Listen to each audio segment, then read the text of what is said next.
오늘의 본문 말씀은 신명기에서 읽었습니다.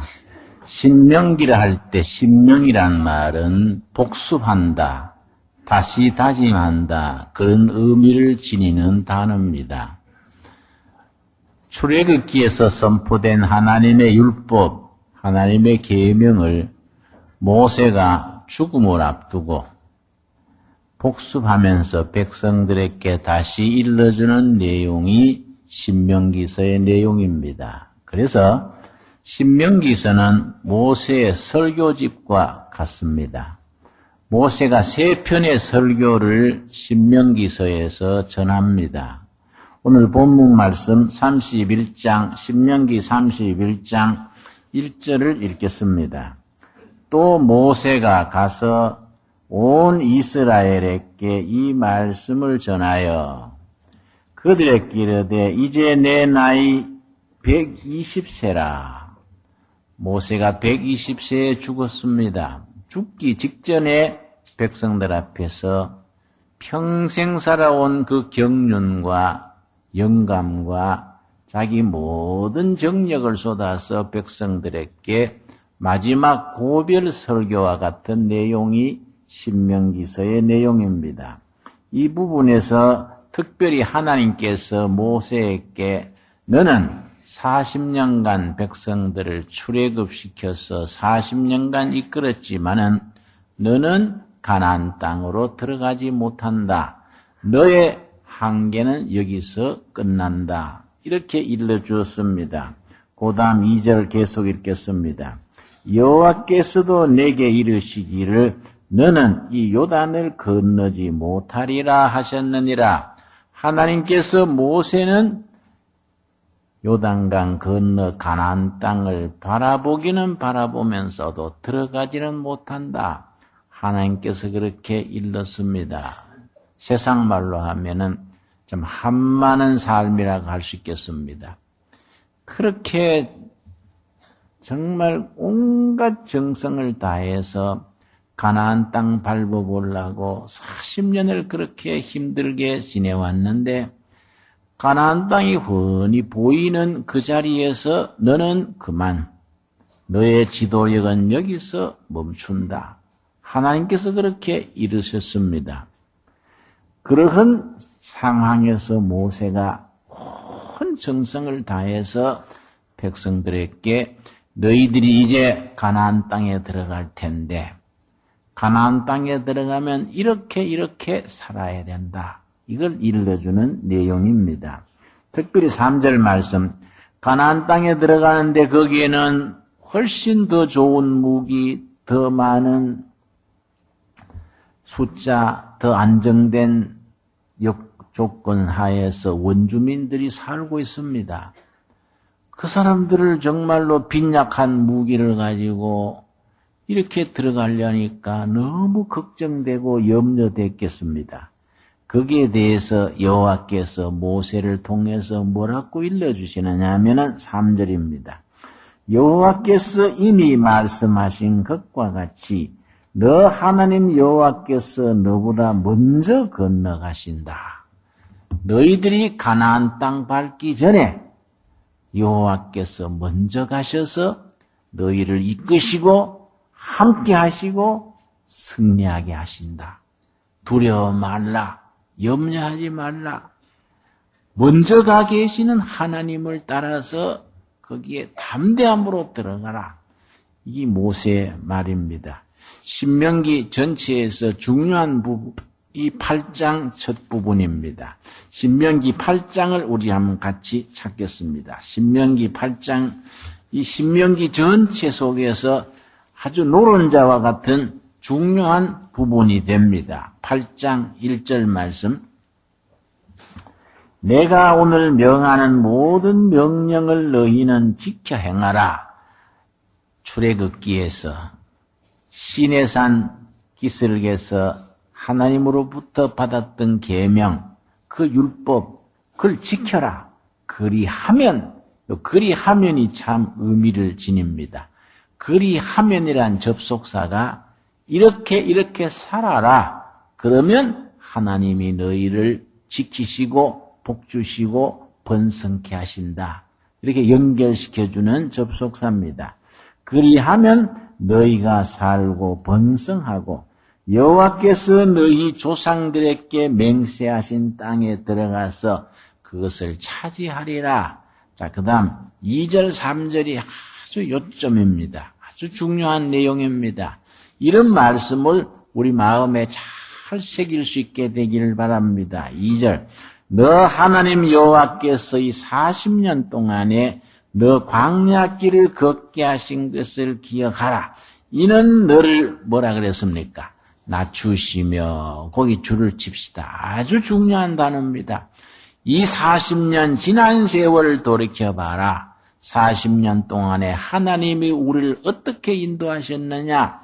우리를 광야 40년 동안에 낮추시며란 말은 겸손하게 만드시며 낮아지게 만드시는데 어떻게 낮아지게 하셨느냐? 실패를 통해서 역경과 좌절을 통해서 하나님이 꺾어서 낮추시는 겁니다. 자기가 즐겨해서 자기들의 무슨 실수 이런 차원이 아니고 하나님이 이스라엘 백성들을 좌절시키는 겁니다. 가로막으신 겁니다. 하나님께서 이스라엘 백성들을 겸손하게 하시려고 낮아지게 하려고 실패케 하시고 역경을 당하게 하시고 좌절을 겪으면서 하나님이 아니면 우리는 아무것도 할 수 없구나. 그런 영혼의 고백, 신앙 고백에 이르도록 낮추신 겁니다. 너를 낮추시며 너를 그다음 뭡니까? 시험하사. 중요한 단어입니다. 훈련하시사 그 말입니다. 40년 동안 낮추시고 실패케 하시고 아픔을 겪게 하시고 그러면서 훈련시키신 겁니다. 너 마음이 어떠한지 그 명령을 지키는지 아니 지키는지 알려 하심이라. 정말 하나님의 뜻에 순종하는 백성이냐? 하나님의 백성으로 합당하냐? 그렇지 못하냐? 하나님이 그걸 알아보시려고 40년 동안 흔들어 놓고 뒤집어 놓고 역경을 만나게 하시고 혹독한 시절을 겪게 하셨다는 겁니다. 3절이 아주 예수님이 시험 받으실 때 인용하신 내용입니다. 마태복음 4장에 예수님이 40일 광야에서 금식하시고 사탄의 시험을 3가지를 받으셨습니다.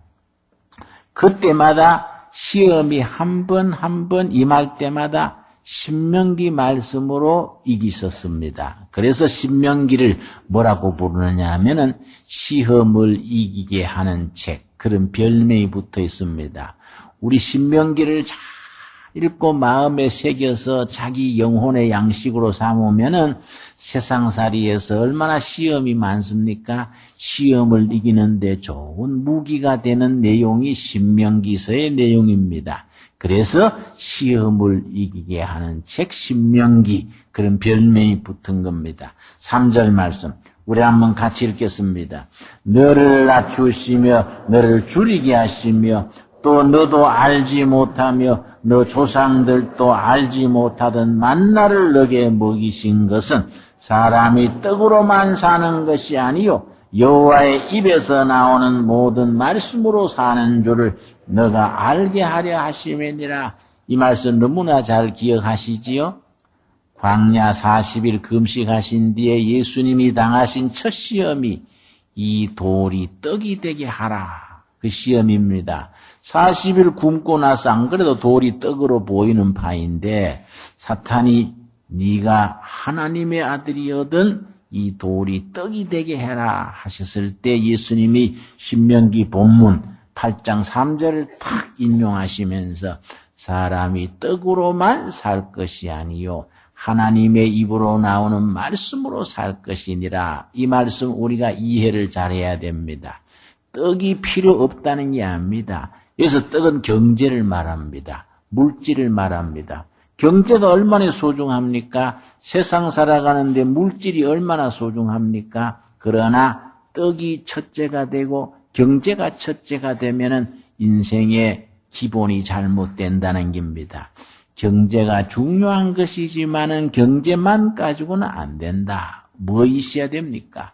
하나님의 입으로 나오는 말씀, 말씀이 없는 떡, 말씀이 없는 경제는 모래 위에 집을 지은과 같아서 인생의 참 시험과 시련을 극복하지 못하게 하고 살아가는 삶이 흔들리게 마련이다 이깁니다. 이 정치하는 사람이나 경제하는 사람이나 교육하는 사람이나 우리들에게 교훈이 되는 본문입니다. 떡이 중요하다. 경제가 중요하다. 그러나 그것이 첫째가 되어서는 안 된다. 그 말입니다. 떡으로만 사는 것이 아니라 가장 중요한 우선순위, 여러분 좀 가난해도 힘들어도 하나님의 말씀, 영적인 기초가 탁 세워진 그 위에 가정도 세워지고 사회도 세워지고 나라도 건설돼야 합니다. 이걸 잊어버리고 맨날 경제 그것만 하다가 경제는 일어섰는데 영혼이 텅텅 비게 됩니다. 교인들도 늘 경제 떡만 찾다가 경제 기반은 접혔는데 영혼이 텅 비게 됩니다. 여러분, 영혼이 텅 빈 사람들이 교회에 꽉 차면은 교회가 뭐이 됩니까? 바로 골빈당이 되는 겁니다. 골이 텅 비는데 교회 가득 차도 골빈당이 되지요. 예배당의 길을 그만 끊쳐버린 겁니다. 이 말씀이 신명기 8장 3절이 우리에게 일러주는 내용이 대단히 중요합니다. 그걸 깨닫게 하셔서 우리에게 베풀어 주시는 것이 있습니다. 8장 16절입니다. 8장 16절 말씀. 하나님께서 그런 낮추시고 훈련하셔서 말씀이 첫째라는 것을 깨닫게 하신 뒤에 하나님 바로 섬기는 것이 모든 삶의 우선순위에 첫째라는 기본을 딱 세운 뒤에 그 다음에 하나님이 우리에게 베푸시고자 하는 축복이 있습니다. 16절입니다. 너 조상들도 알지 못하던 만나를 광야에서 너게 먹이셨나니 이는 다 너를 낮추며 너를 시험하사. 그 다음 뭐라 그랬습니까?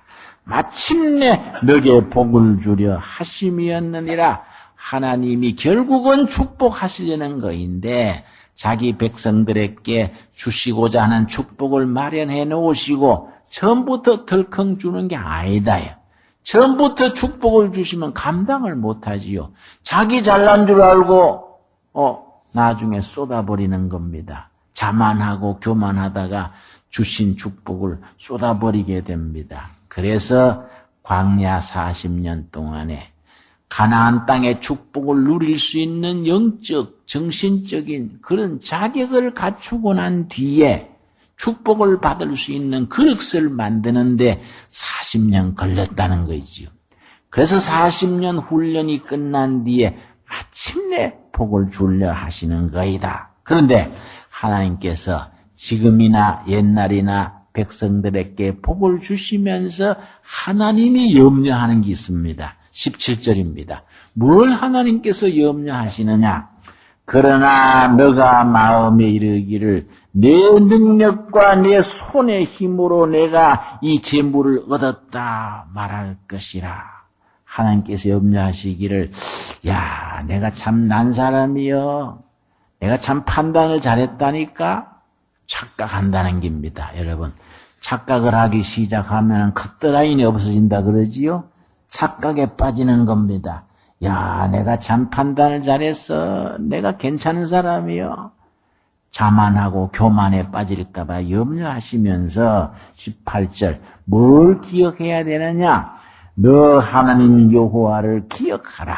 그가 너에게 재물 얻을 능력을 주셨음이라. 지금의 처지, 지금의 조건, 지금의 모든 것은 하나님이 허락하셔서 이루어진 것이다.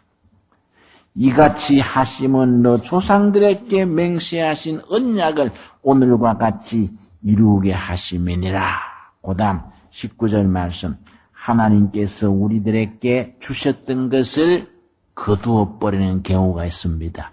축복을 주시고 우리를 세워주셨다가 거두어버리는 겁니다. 왜 거두시느냐? 19절 심각한 말씀이지요.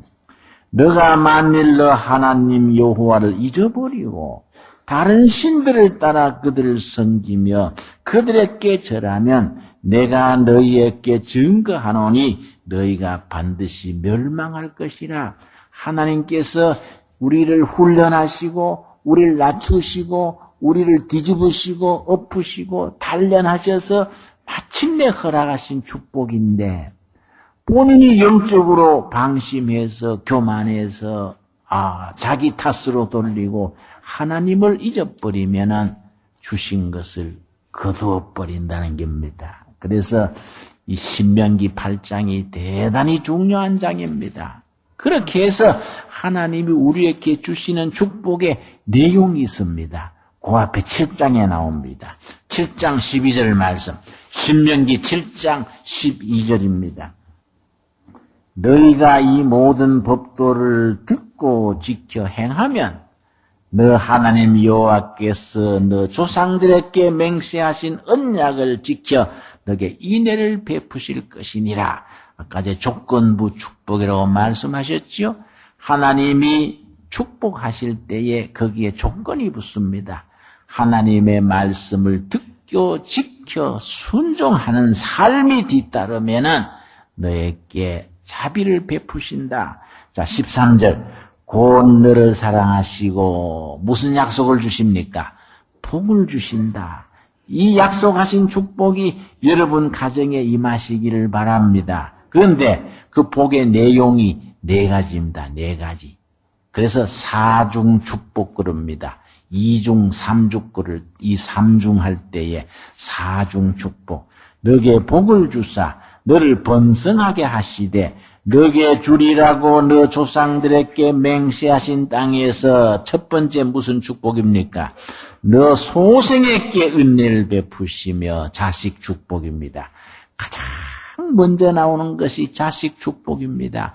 좀 가난하고 힘들어도 자식이 제정신을 가지고 제대로 나가면은 축복 중에 축복이지요. 뭐 경제가 풍부하고 출세를 하고 좋은 시절을 보내도 자식들이 망가져가지고 얼치기 자식들이 줄줄이 있으면은 큰 재난 아니겠습니까? 그래서 축복 중에 첫째가 자식 축복을 일러줍니다. 너 소생에게 은혜를 베푸시며 너 토지 소산과 곡식과 포도주와 기름을 풍성하게 하시고 토지 소산의 축복입니다.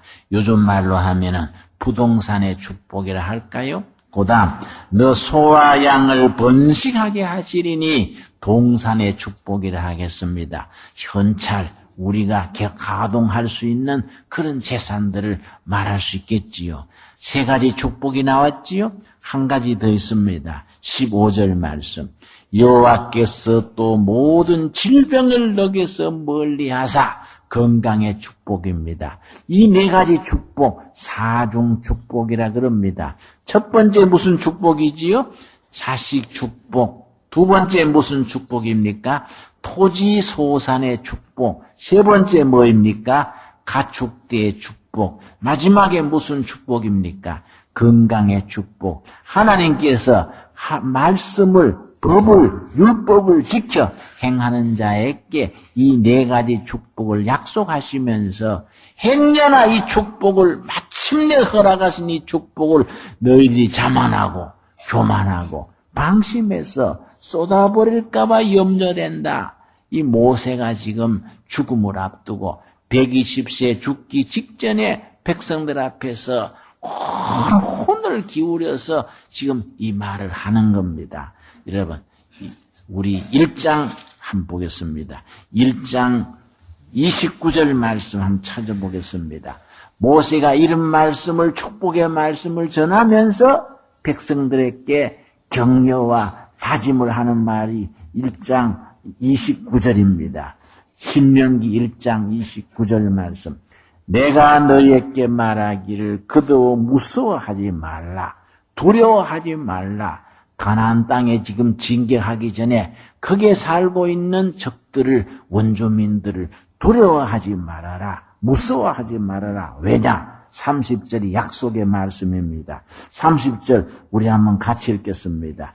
너희보다 먼저 가시는 너희의 하나님 여호와께서 애굽에서 너희를 위하여 너희 목전에서 모든 일을 행하신 것 같이 이제도 너희를 위하여 싸울 것이라. 여러분 아멘이 됩니까? 하나님이 먼저 가신다는 겁니다. 여러분 내일 아침에 출근할 때에 직장에서 일터에서 복잡한 일들이 기다리고 있지요. 안심하십시오. 하나님이 먼저 출근하십니다. 먼저.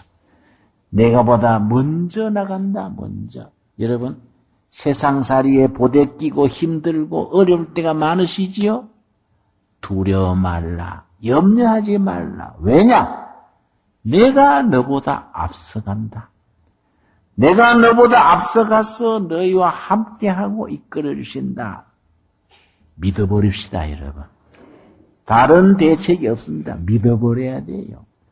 우리 삶의 현장에서 하나님이 먼저 가셔서 장애를 제하시고 어려움을 돌파하게 하시고 문제를 해결하시는 해결사로서 우리 앞에 먼저 가신다는 겁니다.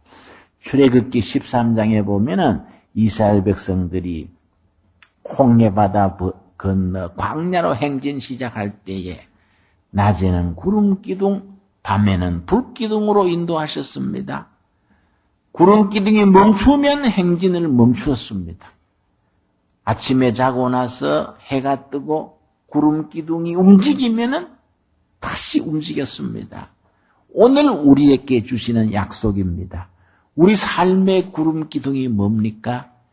진리의 구름기둥, 불기둥이 뭡니까? 성령의 불기둥, 은혜의 구름기둥, 성령의 불기둥으로 우리 삶에 앞장서서 인도하시는 주님을 우리 심중에 모실 수 있게 되기를 바랍니다.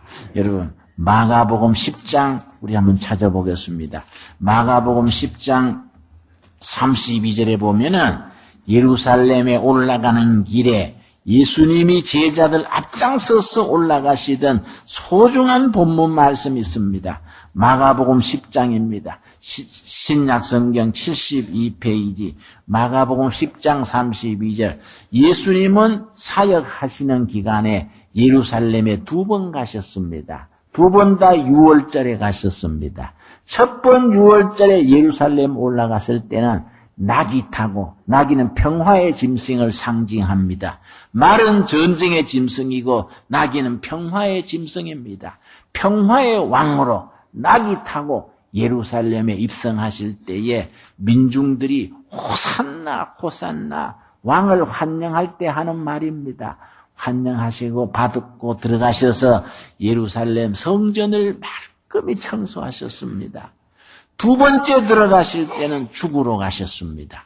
6월절 어린 양으로 십자가의 죽임을 당하러 가셨습니다. 지금 마가복음 10장 32절은 예수님이 2번째 예루살렘에 가실 때 본문입니다. 32절 우리 한번 같이 읽겠습니다. 예루살렘으로 올라가는 길에 예수께서 그들 앞에 서서 가시는데 그들이 놀라고 따르는 자들은 두려워하더라. 이에 다시 12 제자를 데리시고 자기가 당할 일을 말씀하여 이르시되 예루살렘으로 죽임을 당하러 고난당하러 가시는데 제자들은 두려워 뒷공지를 빼는 겁니다. 아이고 이번에는 만만치 않을 텐데 위험이 기다리고 있을 텐데 예루살렘 가면 왕따 당하고 고난이 있을 텐데 자꾸 뒷걸음질하는 시기입니다. 예수님이 앞장서서 가시는 겁니다. 오늘 우리에게 주시는 도전의 말씀입니다. 지금 세상살이에서 가정생활, 직장생활, 세상살이에서 항상 예수님이 우리보다 한 발 앞서 가십니다. 여러분 아멘이 됩니까? 여러분 믿어야 됩니다. 우리 삶의 현장에서 예수님이 한 발 앞서 가시는 예수님, 앞서 가시는 하나님, 우리의 하나님이십니다. 그런데 제자들은 두려워하는데 예수님은 능명하게 가십니다. 왜 그렇습니까?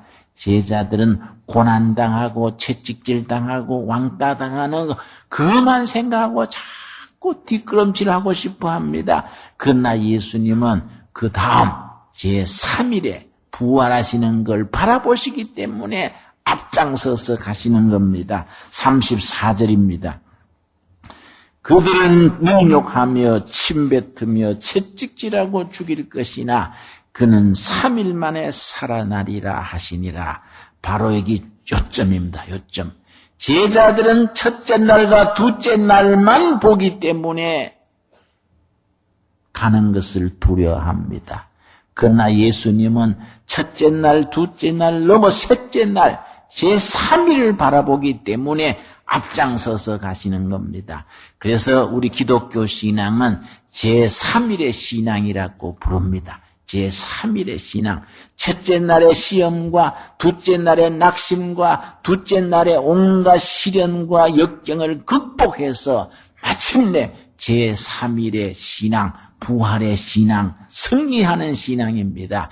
제3일의 신앙을 가슴에 품고 우리의 앞장서서 가시는 예수님을 오늘도 우리 삶의 중심에 모실 수 있게 되기를 바랍니다. 기도하겠습니다.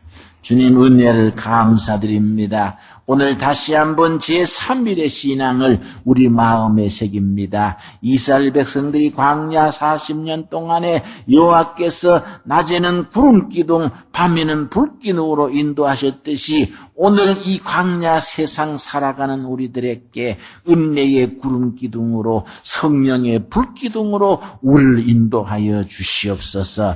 가나안 땅 요단강 건너 가나안 땅을 향하여 들어갈 때에 여호와께서 앞서서 가신다 하셨사오매, 앞서서 가시고 인도하시고 함께 하신다 하셨사오매, 우리들의 삶의 현장에서도 우리 앞서 가시는 하나님을 아멘으로 볼 수 있게 하여 주시옵소서.